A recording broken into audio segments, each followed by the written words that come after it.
Ladies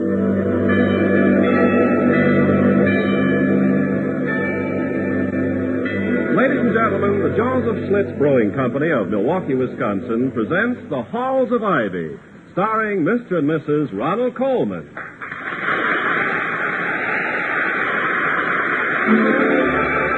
I was curious. I tasted it. Now I know why Schlitz is the largest selling beer in America.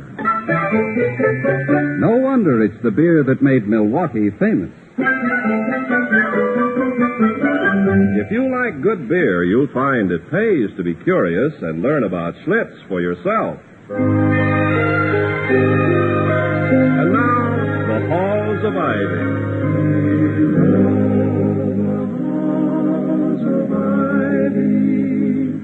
That surround us here today, and we will not forget though we be far, far away. Welcome again to Ivy College, that is, in the town of Ivy, USA. It's an old American custom when an individual achieves preeminence in any particular field to ascribe to him a wisdom and clairvoyance embracing the entire field of human activity. Thus, a millionaire bobby pin manufacturer becomes the authority on Soviet expansion in the Near East, and a ranking first baseman is automatically raised to the top level of experts on agrarian economy. But the perennial target for the opinion seekers is a college president. Comes a dull day in the editorial room, and he's the publisher's personal pigeon. So, at the home of Dr. William Todd Hunter Hall, president of Ivy College, and his wife, the former Victoria Cromwell of the London stage, we find a reporter from the Ivy News, a Mr. Crane, whose 34th question is... Do you consider soil erosion a serious threat to our national prosperity, Dr. Hall? I haven't the slightest idea, Mr. Crane. I've read 2 books which say it is, and 1 book and 3 articles which say it is nonsense. In this matter, you may put me down as a confused neutral. That's about 20 times I've had to put you in the no opinion column, Doc. It's refreshing to meet somebody who's too wise to be too smart. Oh, I'm not trying to parade any particular wisdom, Mr. Crane. But there are a few subjects on which I am not a qualified expert. That's what I mean. It's refreshing. You'd be surprised at the buttonheads I interview who know everything about everything. Now then, who do you figure to cop the pennant this year? Victoria, who do you think will cop the pennant this year? The White Sox. The Chicago White Sox? For your information, Mr. Crane, my wife has never made a wrong World Series prediction. Never. Holy cow. The White Sox. Well, this is right from the dream book. Wait till I throw that onto the sports desk. Well, I can get 500 to 1 it. Oh, excuse me. I got just one last question, Doctor. I'm glad to hear that.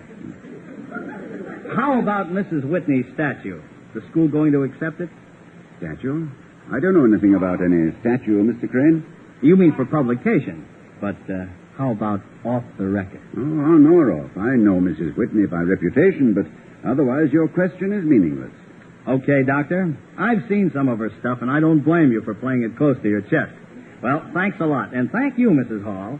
Are you sure about the White Sox? My husband told you, Mr. Crane, I've never been wrong on a baseball prediction. Ever since I read that... I'm afraid we're delaying, Mr. Crane, my dear. Good day, Mr. Crane. Bye. And thanks a lot. Imagine, the White Sox.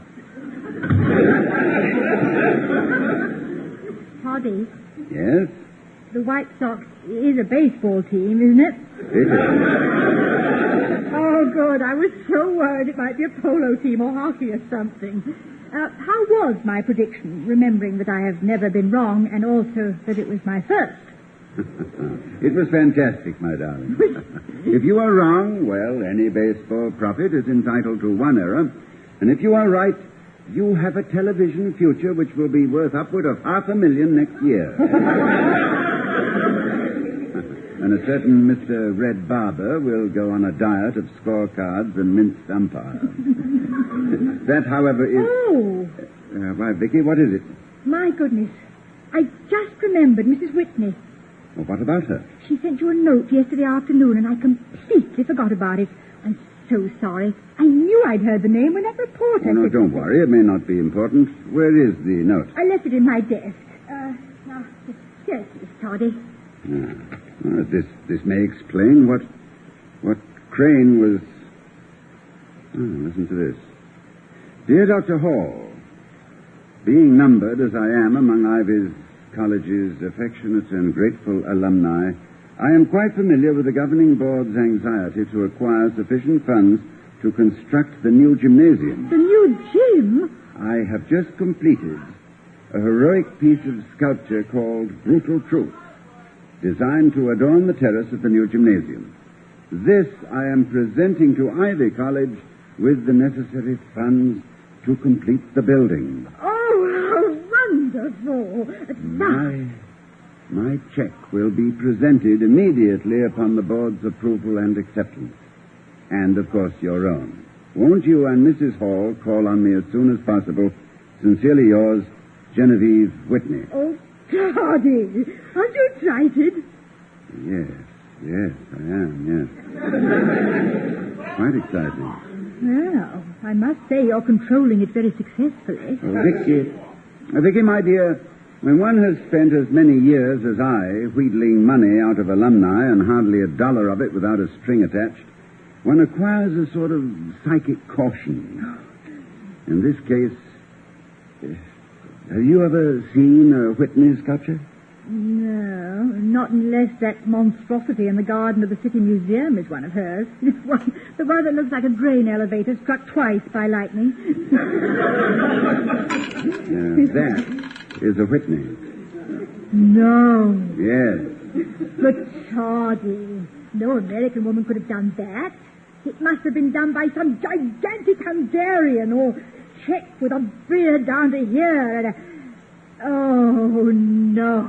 Yes, I agree. Her work always seems more in the nature of some great geographical upheaval.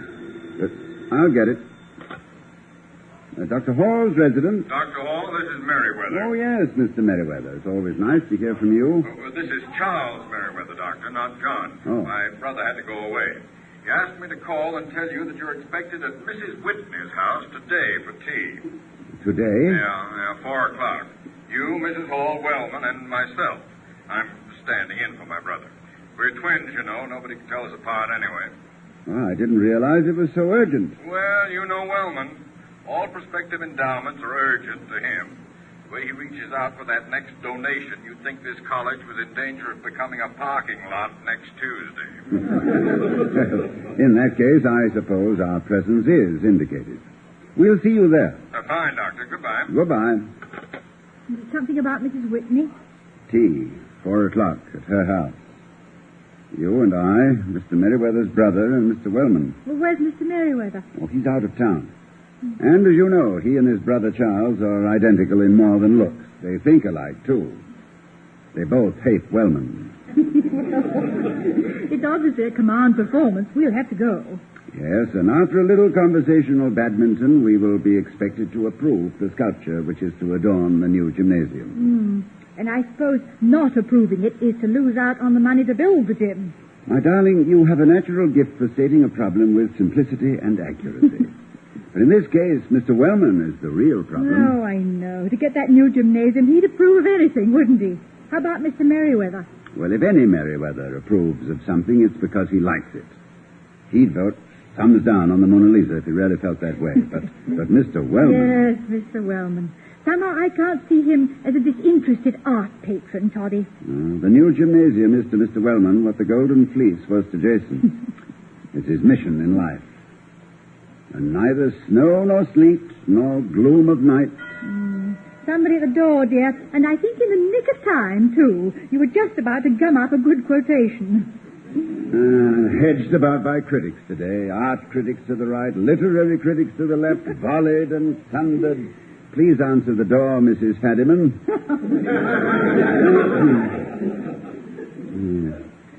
Neither rain nor hail nor sleet. Neither storm nor sleet nor gloom of night shall stay this courier from his appoint. Neither wind nor storm. Oh, William, it's Mr. Wellman. Good day, Mr. Wellman. Doctor? Won't you sit down? No, thank you, Mrs. Hall. Can't stay but a moment. Wanted to speak to you about Mrs. Whitney's offer to complete the new gymnasium. Yes, I presumed that was it, Mr. Wellman. Well, Well, what? I just wanted to be sure you're going to be reasonable about it, that's all. After all, if we all agree that, it's better to have an understanding beforehand, so... well, the Board of Governors wants this donation, Dr. Hall. At any price? I do not see that the acceptance of a very valuable piece of sculpture by a world-famous artist is any great price to pay, Mrs. Hall. Well, do we understand each other, Doctor? If we do, it'll be for the first time. I don't think we do. Do you mean, sir, that you are unwilling to make a very small compromise in a matter so important to this college as a new gymnasium when... Mr. Wellman. Yes. If I make any compromises, it will be after I have seen Mrs. Whitney's work. I'll definitely not commit myself to you, nor to anyone, until I... By the way, have you seen this statue? Yes. Yes, I have. What is your frank opinion of it? My frank opinion, as you call it, Mrs. Hall, is that the artistic appraisals of Dr. Hall, Mr. Merriweather, and myself are not half as important to this college as the acquisition of a new gymnasium. The money to build it is far more important to me than any decorations that may come with it. And I think I reflect the opinion of the majority of the board. I'm sorry, Mr. Wellman, but I can't give you a blanket endorsement, sight unseen. Yes, well, but I warn you, Dr. Hall, if we lose this donation because of your... Integrity? I think he meant my stubbornness, Victoria. I take it, Mr. Wellman, this is a warning to go along with the majority vote, if you can arrange one. The board wants this gymnasium, that's all. Good day, Mrs. Hall. Doctor, I can find my way out. Thank you. Well, here we go again. Why don't you and Mr. Wellman just meet each other behind the library some morning? You know, pistols for two and breakfast for one, that sort of thing. No, I'm just beginning to enjoy these little encounters. I find that Mr. Wellman's bark is a great deal worse than his bite. That's simply a lovely reference, Poddy. Simply lovely. What reference? To Mr. Wellman's barking and biting. Because my opinion of his ancestry is also... Vicky, please.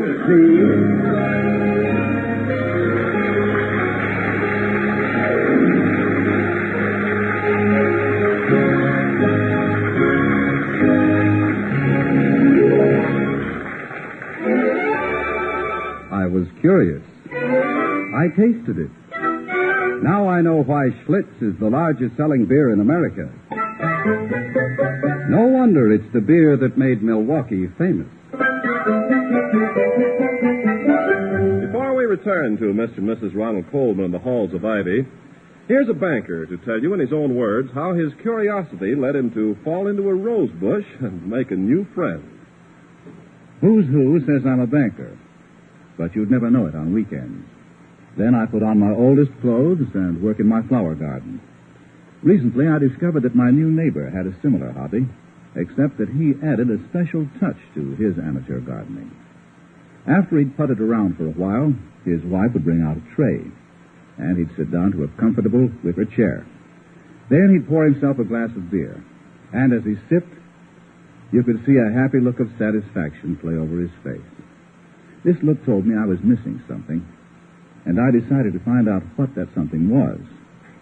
I didn't feel I knew my new neighbor well enough to ask questions, but I've always said where there's a will, there's a way. My way was to work over to a rose bush near my neighbor's yard. There I pretended to be hard at work with the pruning shears while I tried to find out what beer he was drinking. I had just made out the name Schlitz on the label when suddenly I lost my balance and sprawled painfully into the rose bush. The yelp I let out brought my neighbor on the run. But fortunately, nothing was seriously damaged but my dignity. This was quickly repaired when my neighbor invited me to sample the beer I'd been so curious about. I drank and found out why Schlitz had won itself such a large following. Now, almost every day after work, you see the two of us, sometimes in his garden, sometimes in mine, with bottles of Schlitz beside us. The looks of satisfaction on our faces tell the story. No wonder Schlitz is the largest selling beer in America. No wonder it's the beer that made Milwaukee famous.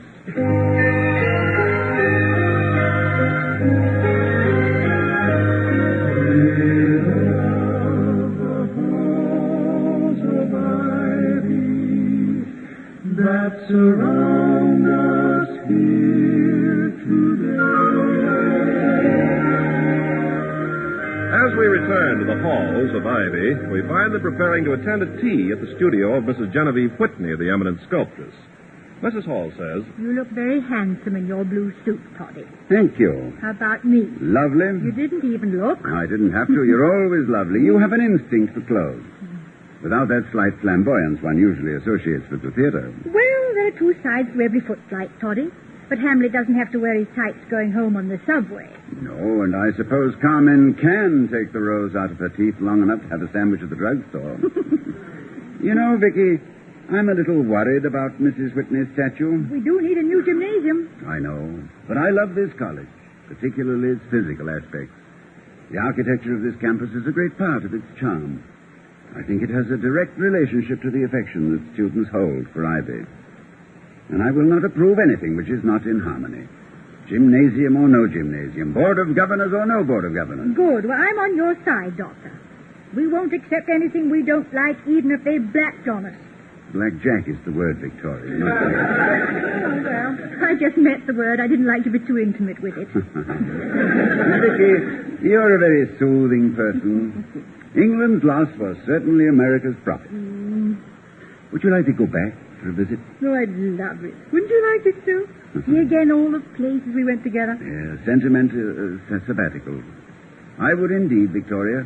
The Lake District, Covent Garden, Chelsea, Pudding Lane. Hyde Park Corner, and the Cotswolds, and the plum blossoms in the Vale of Evesham. And the Tower.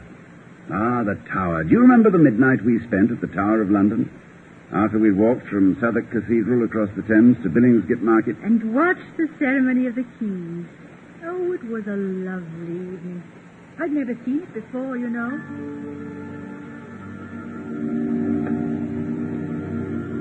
William, I'm deeply mortified. But I should be telling you all about our customs and traditions. Oh, not necessarily, Victoria.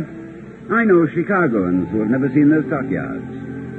New Yorkers who have seen the Statue of Liberty only on postcards. And men from Texas who have never... No, I'm wrong there. Texans are rightfully proud of and thoroughly acquainted with everything that is there. They are the most... Oh, look, Victoria, the tower. What's the matter? Are you too warm, William? No, darling. I was just uncovering in deference to my sense of history. Under this moon, this time of night, it's a little overwhelming. Even to an American? Oh, possibly even more so, my dear. You've seen it so many times, but coming to it like this, I can almost see the ghostly form of William the Conqueror supervising its construction. The moat filled again after 100 years. An imprisoned Sir Walter writing his history of the world. And Edward IV, little prince, is dying in the bloody tower. By the order of Richard the Usurper. Oh, William, you have boned up on it. You did it to embarrass me. No, Victoria, I didn't. Just because I've always had a tremendous interest in the... Look, the man with the lantern. It's the yeoman porter with his keys and the guard. Oh! Who comes there? The keys. Whose keys? King George's keys. Advance King George's keys. All well. Guard and escort, present arms. Guard, serve the king. Amen.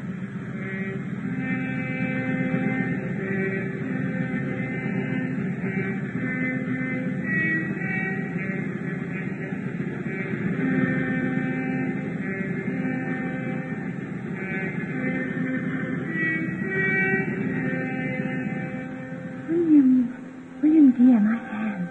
You're holding it so tightly. I'm sorry. I was just thinking.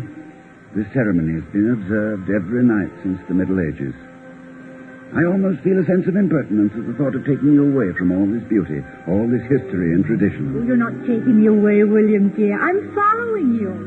And much as I love it, This country can survive my departure, I think. It's lived through worse crises than this. I know, my dear, but Excuse me, Toddy, but we're due at Mrs. Whitney's in 20 minutes. Mrs. Whitney, but the sculptress, but what's she doing in England? No, she can't Toddy, What? you're in Ivy. We're invited for tea. Well, at this time of night, how Toddy, darling, come What, back. dear? Where do you say? Yes. I say, shouldn't we be leaving for Mrs. Whitney's? Aren't we about due there? Yes, William, we are. I was trying to tell you, but you were thinking about something else. What was it? The Tower of London. The ceremony of the keys. You and I. How on earth did we ever get back there again? Oh, it wasn't difficult, my sweet. The memories I have of being places with you constitute a passport to revisit them at any time. And a most enjoyable way to travel it is, too. Hall's International Airways. Safe takeoffs and happy landings. And so cheap. Get your hat, stewardess. Okay, skipper.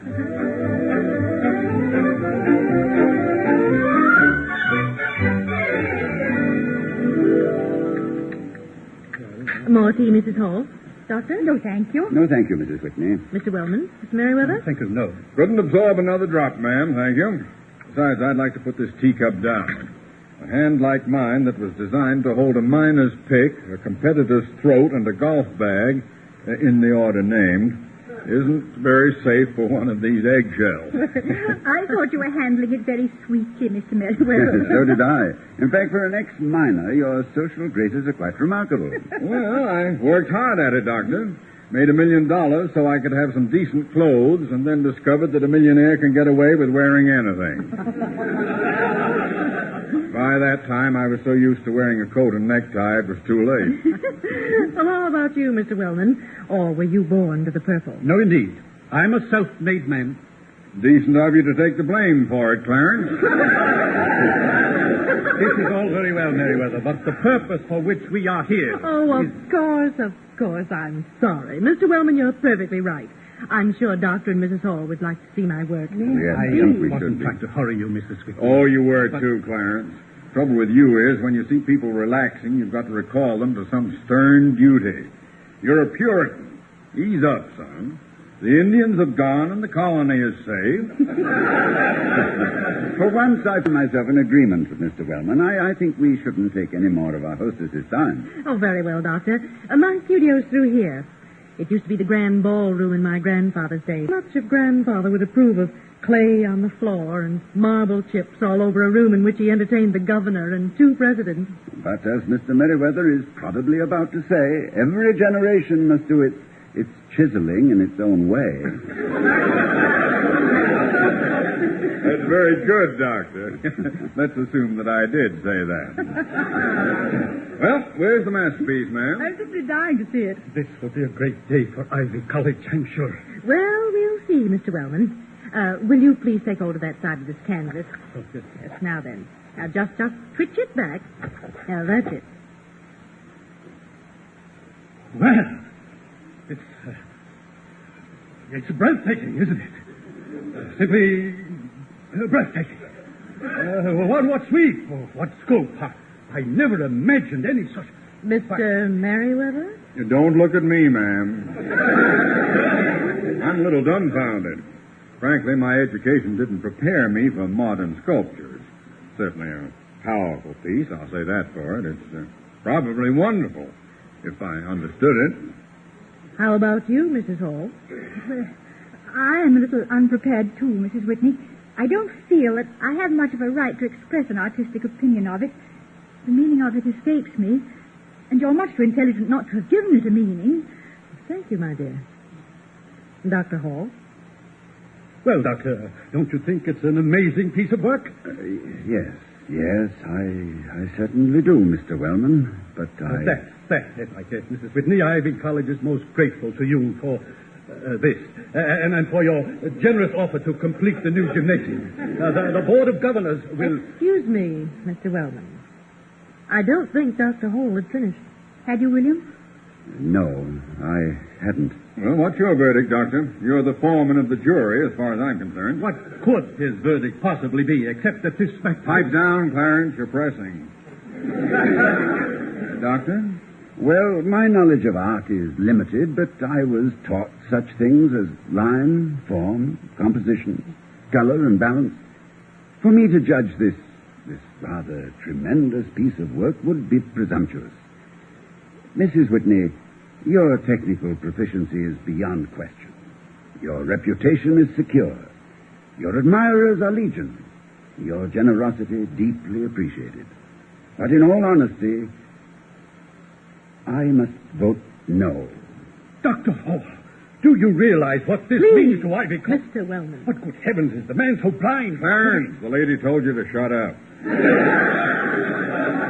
You do understand, Doctor, that I'm tremendously proud of this work. Oh, madam, were I capable of producing anything 1/10 as impressive, I should be equally proud. Then what, Doctor? And you do know, Doctor, that I had intended to provide funds for the new gymnasium upon the acceptance of this statue. Yes, I know that, but I cannot give my approval. Why not, Doctor? Tell them, William. I feel that this piece of sculpture, heroic in size and expert in execution, is completely out of key with the architectural scheme of Ivy College. Well, Believe me, I don't pass this Olympian judgment lightly, but I cannot be so false to my own conception of what is right for the beauty of the campus as to approve something that doesn't appear to me to harmonize in any way with its established design. I hope you won't consider this an abuse of either your generosity or your hospitality, Mrs. Whitney. it certainly is. I never heard such quick punches. Gentlemen, the offer of this sculpture is withdrawn. We thank you anyway, ma'am. But I'll still build you a gymnasium. Oh, Toddy. Any college with a president who has the courage to risk his position to maintain his beliefs. Well, I'm proud to be an alumna, Doctor. I wish you'd been here when I was a student. Thank you. Oh, Mrs. Whitney, you are a love. Hello, Clarence. This is extremely kind of you, Mrs. Whitney, particularly in view of Dr. Hall's obstinacy. It was because of his obstinacy, Clarence. Can't you get that through your head? William, what are you smiling at? I was thinking of the Tower of London, Vicky. The Tower of London, Doctor? Is that apropos of something? Well, it is, somewhat. There's a ceremony at the Tower of London, the ceremony of the keys. It's no secret to my wife that I hold fast to certain kinds of tradition, the kind that are significant of courage and grace and character. Every man, I suppose, has his own ceremony of the keys, and to hand them on, shining and bright, is one of the... Oh, dear me, I'm sorry. Am I moralizing again? Yes, Toddy, and don't stop. Ever.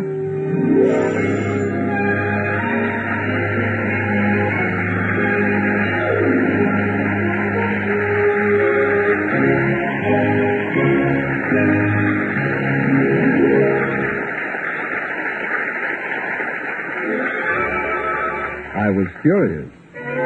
I tasted it. Now I know why Schlitz is the largest selling beer in America. No wonder it's the beer that made Milwaukee famous. And here again are Mr. and Mrs. Ronald Colton. Good night, everyone. Night.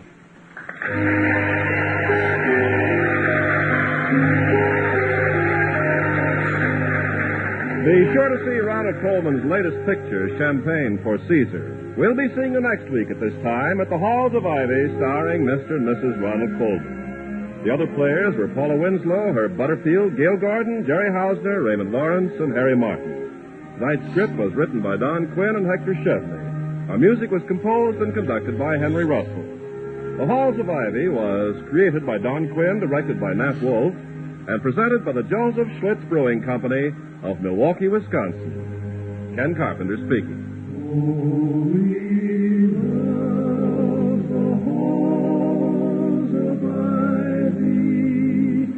That surround us here today, and we will not forget though we be far,